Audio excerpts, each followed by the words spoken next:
अस्सलाम वालेकुम वीवर्स, उम्मीद करती हूँ आप सब खैरियत से होंगे।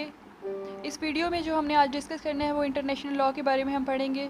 जो टॉपिक्स डिस्कस करेंगे वो होगा introduction, definition, kinds, various theories, difference between international law and the national law और कंक्लूजन। स्टार्ट करते हैं जी इंट्रोडक्शन से। International law is a body of rules which regulate relationships among states. It includes all those rules which are recognized by states in relation with each other. The foundation of international law lies firmly in the development of Western culture. अच्छा, international law क्या है? हमारे पास एक set होता है rules का, कायदे होते हैं जो कि स्टेट्स के दरमियान रिलेशनशिप को रेगुलेट करेंगे। इसमें सारे वो रूल्स होंगे जो रिलेशन एक स्टेट्स के आपस में रिलेशन बेटर करने के लिए सारे वो रूल्स जो हैं वो इंक्लूड होंगे। फाउंडेशन अगर हम देखें इंटरनेशनल लॉ की किस चीज़ में लाई करती है तो वो वेस्टर्न कल्चर में लाई कर रही है।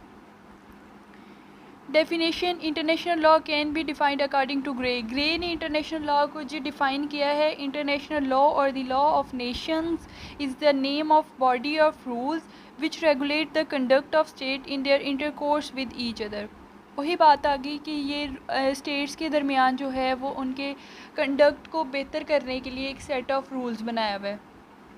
International law can be defined as a body of customary and the conventional rules which are considered binding relationships of states among each other.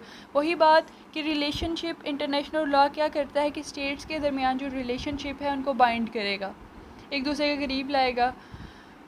Various theories of international law. The theories of by jurists are as follow.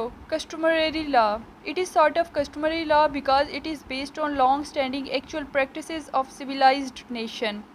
Customary law क्या है कि आपके पास custom के तौर पर एक चीज़, हमने पीछे कस्टमरी लॉ में हमने पढ़ा है कि जो कस्टम होते हैं वो क्या होता है कि कोई एक चीज़ या एक काम जो नेशंस बहुत लंबे अरसे से करते आ रहे हों और वो ऐसा ऐसा लॉ बन जाता है तो फिर हम उसे कस्टमरी लॉ कहते हैं।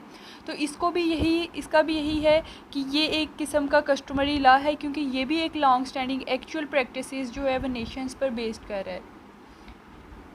Conventional law, it is a sort of conventional law because it has its basis on the agreement of nation.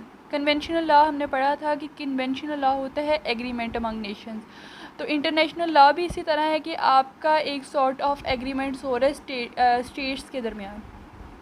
इस वजह से हम इसको एक सॉर्ट ऑफ कन्वेंशनल लॉ भी कह सकते हैं। Imperative law, it is a sort of imperative law because it is enforce upon states by international opinion और बाय थ्रेट्स ऑफ वॉर।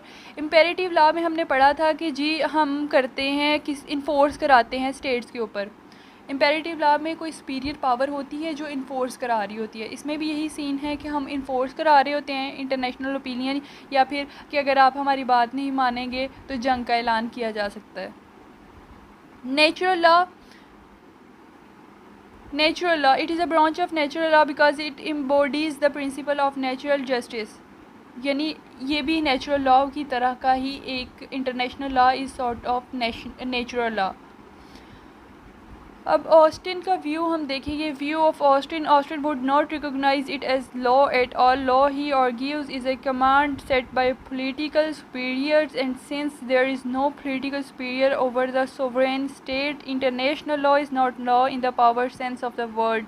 वो कहता है वो कहते हैं कि वो ये इंटरनेशनल लॉ एक लॉ नहीं है क्योंकि ऑस्टिन ये समझता है कि लॉ हम किसी भी रूल को तब कहते हैं जब उसके ऊपर एक सुपीरियर पावर होती है और वो पावर आके इन्फोर्स कराए अपने रूल को, अपने लॉ को, कि इसको जो है वो पूरा करना है। अब स्टेट्स के ऊपर कोई सुपीरियर पावर नहीं है, कोई एक ऐसी नहीं है चीज़, तो इसलिए वो कहता है कि भाई इंटरनेशनल लॉ एक लॉ है ही नहीं है। It is a mere form of positive morality which may be followed and observed for the fear of international censor। वो कहते हैं वो सिर्फ एक पॉजिटिव मोरालिटी है जिसको जो है वो इंटरनेशनल सेंसर के डर से जो है वो सारे इसको फॉलो कर रहे हैं। The powerful nation may break the rules of international law with impunity. वो कहते हैं जो पावरफुल नेशन है वो जब चाहे इंटरनेशनल लॉ को वायलेट कर सकते हैं अपनी ताकत के बलबूते पर। उसके बाद हम देखते हैं view of Brown and Laski. Brown and Laski are one of the view और that international law is half morality and half law. वो कहता है कि इंटरनेशनल लॉ ना तो पूरा मोरालिटी है ना ही पूरा लॉ है, हाफ हाफ है। According to them, this law is a body of custom in an imperfectly organized society which have not fully acquired the character of law, which are on the way to become law. वो कहते हैं कि ये जो character, ये law है ना, ये पूरा भी लॉ नहीं बना। अभी वो जिस तरह होता है ना कि एक चीज़ को वो मुकम्मल स्टेप्स होते हैं उसकी डेवलपमेंट तक, तो वो कहता है कि ये अभी लॉ की तरफ प्रोसीड कर रहे हैं, अभी ये लॉ पूरा बना नहीं है। उनका ये व्यू है। यहाँ पे ये जो थीरीज़ हैं, वेरियस थीरीज़ इंटरनेशनल लॉ को लेकर, वो हमारी कंप्लीट हो गई हैं। अब हम सेकंड पार्ट की तरफ चलते हैं। काइंड, इंट्रोडक्शन पढ़ लिया है, डेफिनेशन पढ़ लिया है, वेरियस थीरीज़ पढ़ ली है, अब काइंड्स पढ़ेंगे। Kinds of international law. सबसे पहला जो लॉ है वो है कॉमन लॉ ऑफ नेशन, जिसे हम कहते हैं public law. The position of law common to all states and universally are generally followed by among them. क्या होता है कि जो जनरली फॉलो कर रहे हो ना नेशंस, उसको पब्लिक सारे स्टेट्स जो हैं वो फॉलो कर रहे हो, हर जगह ये रूल चल रहा हो, उसको हम कहेंगे common law of nation. Private law of nation में क्या होगा कि the portion of law which is in between two और more states by an agreement made between them alone. अब क्या होता है कि ये इस सारी प्राइवेट लॉ में सारी स्टेट्स इन्वॉल्व नहीं होती हैं, कुछ एक दो स्टेट्स इन्वॉल्व होती हैं या दो से ज़्यादा, जिनके दरमियान एक एग्रीमेंट हो जाता है और वो उसको एक जो है लॉ का नाम दे देते हैं कि हमने ये काम करना है, और वहाँ पे बात ख़त्म हो जाती है।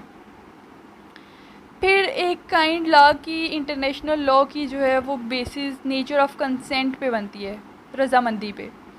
Conventional international law based on, एक कन्वेंशनल इंटरनेशनल लॉ है और एक कस्टमरी इंटरनेशनल लॉ है। कन्वेंशनल इंटरनेशनल लॉ जो है वो किस पर बेस करेगा, आपका एग्रीमेंट पे बेस करेगा कि दो स्टेट्स बैठी हैं, उन्होंने एग्रीमेंट हुआ है, तो वो जैसे यूएनओ, यूनाइटेड नेशन ऑर्गेनाइजेशन। दूसरा है कस्टमरी लॉ, एक जो है वो आपका कस्टम बन जाता है। कस्टमरी लॉ वही बन जाता है कि आपका कोई ये काम आप करते आ रहे हो लंबे अरसे से और वो आपका एक कस्टम बन गया। इसमें आप एग्जांपल ले सकते हो, treatment of prisoners of war में भी इट्स एग्जांपल कि कैदी जंग होती है, जो लोग कैदी बन जाते हैं उनके साथ जैसी ट्रीटमेंट होती है वो तकरीबन हर मुल्क में सेम होती है, वैसे ही उन्हें ट्रीट किया जा रहा होता है, इसलिए ये आप इसकी एग्जांपल ले सकते हैं। डेफिनेशन, इंट्रो, वेरियस थीरीज़ और काइंड हमारी होगी। हम जाते हैं सेकेंड लास्ट पार्ट की तरफ, difference between international law and the national law.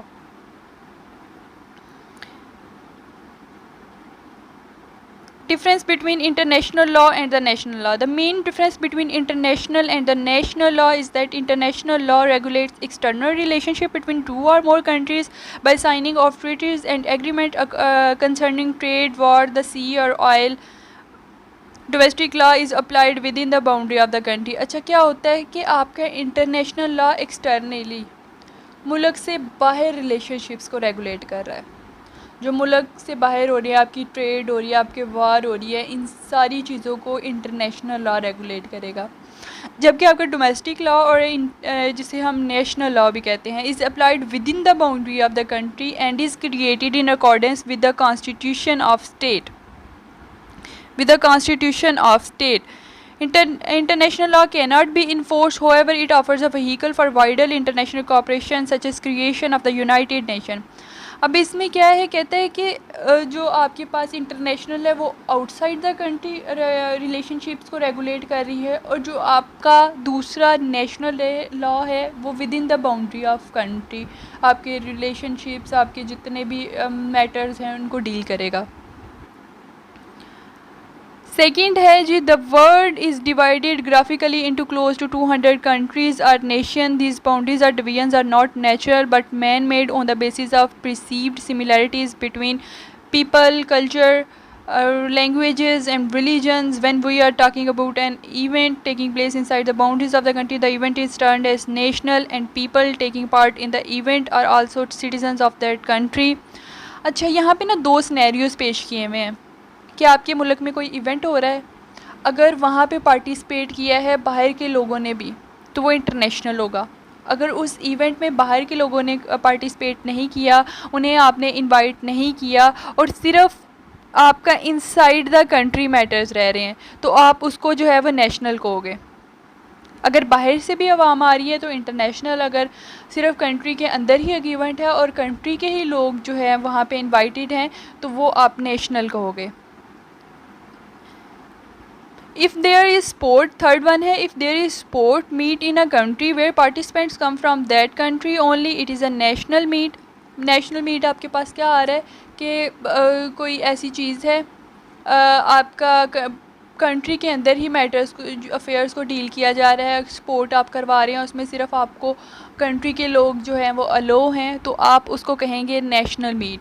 अगर आपके बाहर के मुल्क से भी आ रहे हैं तो वो इंटरनेशनल मीट होगा। There are national flags and national anthems fitting citizens of that country with pride, while there are international bodies and association with members and representative from several countries. वही बात है कि हर मुल्क का अपना झंडा है, अपना एंथम है और डिफरेंट मेंबर्स जो होते हैं वो एसोसिएट किए होते हैं डिफरेंट कंट्री से, जो अपनी अपनी कंट्री को बिलोंग कर रहे होते हैं जब मिलना होता है। इसी तरह यही आपका डिफरेंस है नेशनल। अगर आपने इसको अच्छे तरीके से करना हो तो पहले आप नेशनल क्या होते हैं, नेशनल लॉ क्या होता है उसको दिखें, फिर इंटरनेशनल लॉ क्या होता है उसको लिखें और उसके बाद उनके बेसिक डिफरेंस बता दें और आपका ये क्वेश्चन यहीं पे कंप्लीट हो जाता है।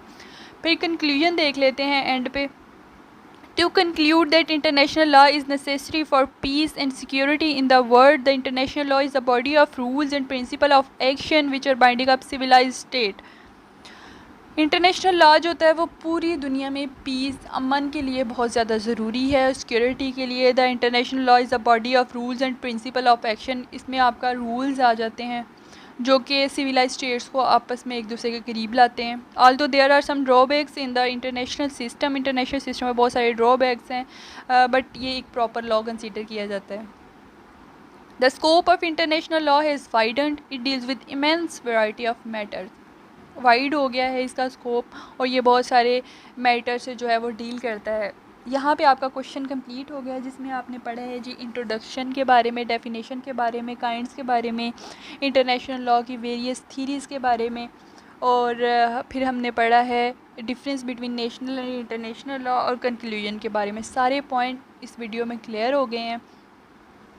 अब आपने क्या करना है जी, अगर अभी तक आपने हमारा चैनल सब्सक्राइब नहीं किया, इसे लाइक शेयर एंड सब्सक्राइब करें। Thanks for watching.